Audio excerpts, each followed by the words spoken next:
Good morning class. आज हम बात करने वाले हैं ट्रिपल ईएस के मॉड्यूल 5 के बारे में, जो कि है social issues and the environmental issues. यानी कि जो भी सोशल इश्यूज होंगे, जो भी इन्वायरमेंट इश्यूज होंगे, आज हम उसके बारे में जानने वाले हैं। इसमें सबसे पहला है सस्टेनेबल डेवलपमेंट।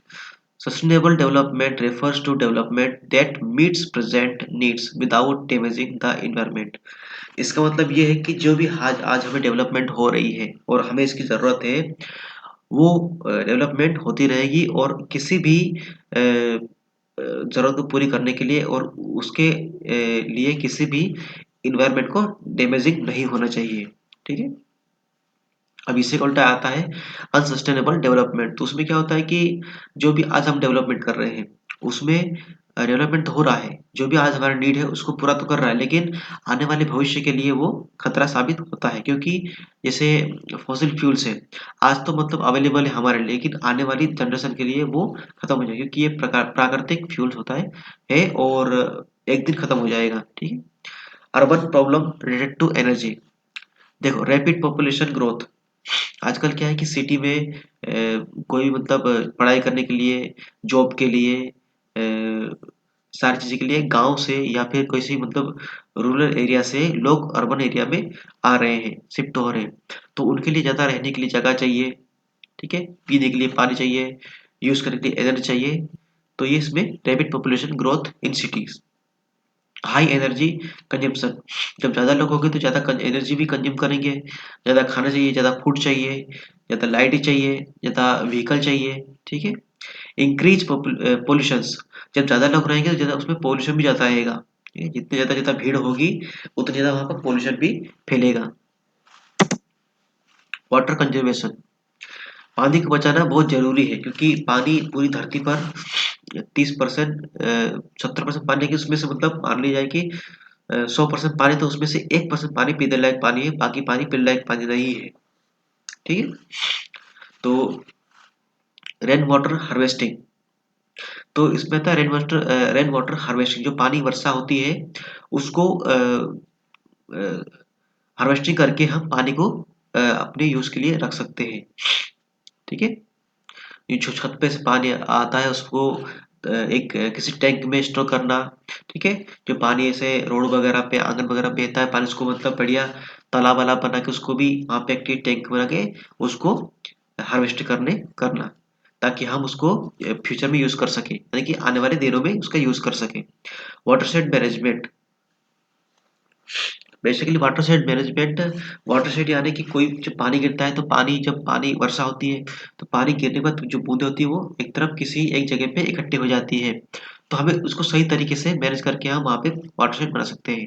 जैसे कि हिमालय से निकलती गंगा नदी जो जाती है बंगाल की खाड़ी में, तो जो भी नदी बीच में नदी है, छोटे छोटे नालों से मिलकर भी, तो प्रॉपर तालाब बनाकर या फिर एक दरिया बनाकर उसमें हम वाटरशेड मैनेजमेंट कर सकते हैं। Resettlement and rehabilitation.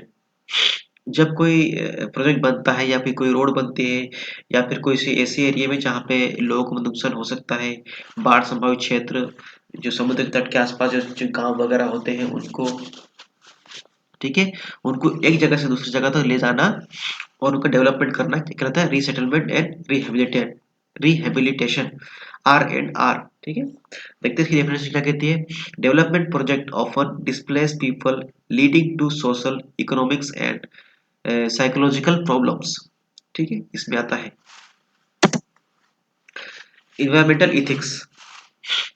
Environmental ethics देखते हैं, deals environmental ethics deals with moral values and responsibilities toward the nature environments। ठीक है।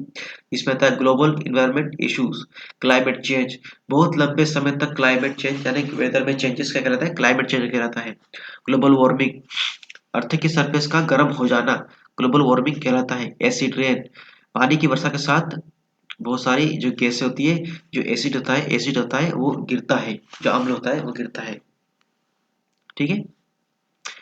Ozone layer depletion. हम बहुत ज़्यादा कचरा यूज़ करने से, फ्रिज वगैरह यूज़ करने से या रेफ्रिजरेटर यूज़ करने से, ठीक है, इसमें क्या होता है? ओजोन लेयर में डिप्लेशन होता है, उसमें गैस निकलती है CFC, क्लोरोफ्लोरोकार्बन। तो वो गैस होती है जो ओजोन परत को बहुत ज्यादा नुकसान पहुंचाती है और वो गैस बहुत ज्यादा खतरनाक होती है। Nuclear accident and Holocaust. Nuclear accident and Holocaust इसमें मतलब कि जो भी घटनाएं होती है प्राकृतिक हो या अप्राकृतिक हो, जैसे चेरनोबिल, ये क्या होता है, ये एक प्राकृतिक घटना थी जो ह्यूमन एरर की वजह से हुई थी। हिरोशिमा और नागासाकी, ये दो बम गिराए गए थे 1945 में अमेरिका के द्वारा जापान में। ठीक है, तो इसमें बहुत सारा जान नुकसान हुई थी। और दुनिया का सबसे खतरनाक न्यूक्लियर एक्सीडेंट होता है, क्या कहा जाता है, चेरनोबिल को, क्योंकि इसमें आज तक भी वो जो एरिया था वो एरिया पूरा बंद है, क्योंकि वहां लोग जा नहीं सकते, बहुत ज़्यादा खतरनाक नुकसान हुआ था। अब इसमें टर्म आई है होलोकॉस्ट। ये इसका मतलब होता है किसी भी लोगों को, किसी भी एक धर्म जाति के लोगों को मतलब मारना, उनका नरसंहार करना, ये क्या करता है, होलोकॉस्ट कहलाता है। जैसे कि वर्ल्ड वॉर टू के दौरान हिटलर ने बहुत सारे अ, यहूदियों को मारा था। ठीक है। Environmental legislation. ठीक है। इन्वायरमेंटल प्रोटेक्ट एक्ट, अलग अलग तरीके से एक्ट बनाए गए, सरकार उसमें आई और नए नए नियम बना के इन्वायरमेंट को एक्ट करने के लिए या प्रोटेक्ट करने के लिए एक्ट बनाए गए। Air prevention and control of pollution act. Water act, इसमें था prevent and control of pollution act. Wild life protect act, forest conservation act, ये सारे एक्ट बनाए गए और इनका पालन करके हम environment, air, water, wild life, forest को हम प्रोटेक्ट कर सकते हैं। पब्लिक अवेयरनेस, सबसे महत्वपूर्ण चीज है public awareness. Public participation through education, media and non governmental organisation is essential for environmental protection. Public को अवेयर करके हम इन्वायरमेंटल चीजों को प्रोटेक्शन दे सकते हैं। उनको एजुकेट करके मीडिया एंड नॉन गवर्नमेंट के ऑर्गेनाइज थ्रू उनको एजुकेट करके हम बताएंगे कि इन्वायरमेंट क्यों जरूरी है, ये हमारे लिए या फिर आने वाली जनरेशन के लिए क्यों जरूरी है। ये सारी अवेयरनेस देकर हम इन्वायरमेंट को बचा सकते हैं। ठीक है। Thanks for watching.